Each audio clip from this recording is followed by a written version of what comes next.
আজকে আমাদের Agartala government medical college super speciality বিল্ডিংয়ে এবং সিজা হাসপাতালের সাথে আমরা দুটো ট্রান্সপ্লান্ট একসাথে করার প্ল্যান নিয়েছি। তো আজকে এটা ফার্স্ট কেস, যেটা অষ্টম কেস। এটা এখন পর্যন্ত সফলভাবে এটা কমপ্লিট হয়েছে এবং এই ক্ষেত্রে যিনি ডোনার মানে যিনি কিডনিটা ডোনেট করেছেন উনি হচ্ছে ওর মা, আর যে ইয়ং ছেলে ওর বয়স হচ্ছে 23 ইয়ার্স। তো ওর একটা কিডনি দেওয়ার পর যখন কিডনিটা যে রিসিপিয়েন্ট তার সাথে কিডনিটা লাগানো হয় তারপরে তৎক্ষণাৎই ইউরিন আউটপুট ভালো হয়।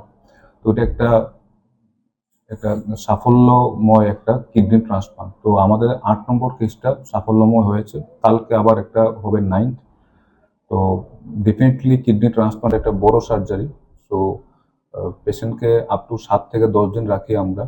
তো ওই সময় অনেক কমপ্লিকেশনই হয়। তো টিল নাও 8 নম্বর কেস যেটা আছে এটা সাকসেসফুল এবং কালকে 9th নম্বরটা হবে।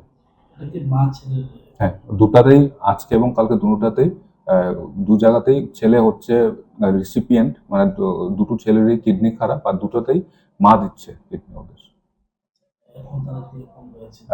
যে যে মা ছেলে দুজনেই ভালো আছে, যেটা কেসটা আজকে যেটা হয়েছে, আর কালকেরটার জন্য আজকে প্রিপারেশন হচ্ছে। যেহেতু শুরু থেকে আপনারা কাউন্সিলিং করেছিলেন ছেলেটা, মানে প্রাথমিকভাবে কি জানলেন কিভাবে কিডনি সমস্যা হয়েছিল? যেটা আজকে যে ছেলেটা ছিল এটা প্রবাবলি জন্মগত ওর মূত্রথলিতে কিছু একটা রিফ্লাক্স একটা ছিল, যার জন্য রক্তস্থে কিডনিটা খারাপ হয় এবং ও প্রথম কিডনি খারাপ হয়ে জানতে পারে 2012 সনে। তো তারপর থেকে ওকে বলা হয়েছে যে কিডনি ট্রান্সপ্লান্টে প্ল্যান করতে হবে। তো অনেক লজিস্টিক ইস্যু ছিল, কাকে করবে না করবে। তো লাস্ট এট দ্য এন্ড, কারণ এটা যখন যে কিডনি ডোনেট করে তারও প্রচুর এক্সটেন্সিভ ইভ্যালুয়েশন দরকার। তো এগুলি করতে করতে তারপরে তারা এখন আজকে হচ্ছে। কিরকম খরচা হলো বা গভর্নমেন্ট থেকে কিরকম সহযোগিতা পেয়েছেন? এখানে বেসিক্যালি কিডনি ট্রান্সপ্লান্টটা টোটালি ফ্রি। তার প্রধানমন্ত্রী যে পিএমজেওয়াই কার্ড বা সিএমজেওয়াই কার্ড যদি থাকে, কারণ গভর্নমেন্ট অফ ত্রিপুরা এইভাবে সেট আপটা করেছে যে যেগুলি যতগুলি টেস্ট আছে, যে প্রি ট্রান্সপ্লান্ট টেস্ট বা পোস্ট ট্রান্সপ্লান্ট টেস্টগুলি, ইনফ্যাক্ট যে যতগুলি দামি দামি ইঞ্জেকশনগুলি আছে সেগুলিও গভর্নমেন্ট ফ্রি অফ কস্ট দিচ্ছে। টিল নাও যতগুলি ট্রান্সপ্লান্ট হচ্ছে সবগুলি ফ্রি অফ কস্ট হয়েছে।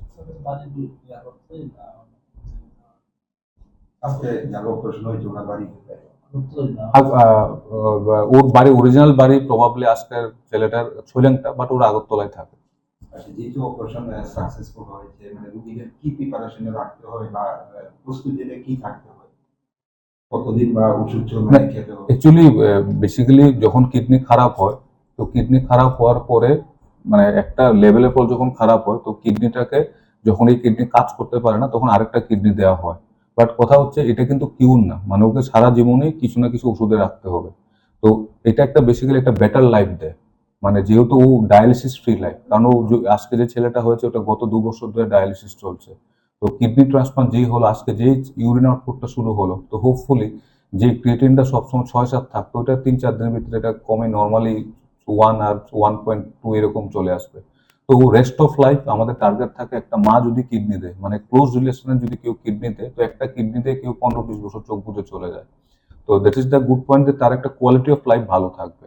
কিন্তু এটা কিউর না, ওষুধ সারা জীবন ইমিউনোসাপ্রেশন খেতে হবে এবং গুড থিং হচ্ছে ওই ইমিউনোসাপ্রেশন গুলি এগুলিও আমাদের হাসপাতালে আছে ফ্রি অফ কস্ট।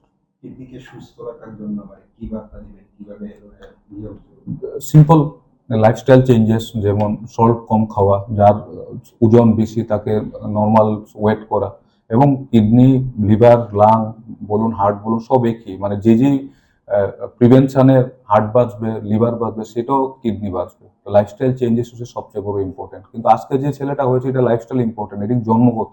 দুটো ছেলেই, কারণ দে আর ইয়ং, তাতে লাইফস্টাইলের বেশি গুরুত্ব নেই, এগুলি ইয়ং জন্মগত হয়েছে, দে আর আনলাকি। তো আমাদের বেসিক্যালি এটাতে 3টে ডিপার্টমেন্ট ইনভলভ থাকে। একটা হচ্ছে নেফ্রোলজি, একটা ইউরোলজি, আর একটা হচ্ছে অ্যানাস্থেসিয়া। বেসিক্যালি যারা নেফ্রোলজি ডিপার্টমেন্টে, তাদের কাজ হচ্ছে সিলেকশন করা, তার সাথে ট্রান্সপ্লান্টটাতে যাতে ঠিক মতো হয়, এবং পোস্ট ট্রান্সপ্লান্ট সারা জীবন ও এই ডিপার্টমেন্টের আন্ডারে থাকে। অ্যানাস্থেসিয়ার কাজ হচ্ছে যাতে অপারেশন সময় যাতে কমপ্লিকেশন না হওয়া, আর যারা ইউরোসার্জন তাদের কাজ হচ্ছে কিডনিটা একটা জায়গা থেকে আরেক জায়গায় প্রতিস্থাপন করা। বেসিক্যালি এটা একটা টিম ওয়ার্ক। তো আলটিমেটটা প্রত্যেকটাই এখানে প্রত্যেক মানুষ অ্যাটলিস্ট এখানে মিনিমাম না হলে 12 থেকে 15 জন ইনভলভ। কত ঘন্টার সময় নিতে হবে এই অপারেশনটা?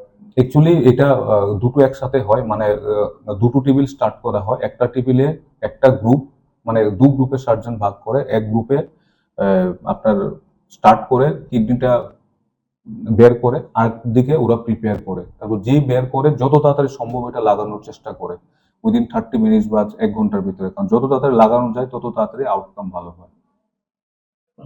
ডক্টর মানুষ গুপ, আমি নেফ্রোলজিতে কর্মরত আছি।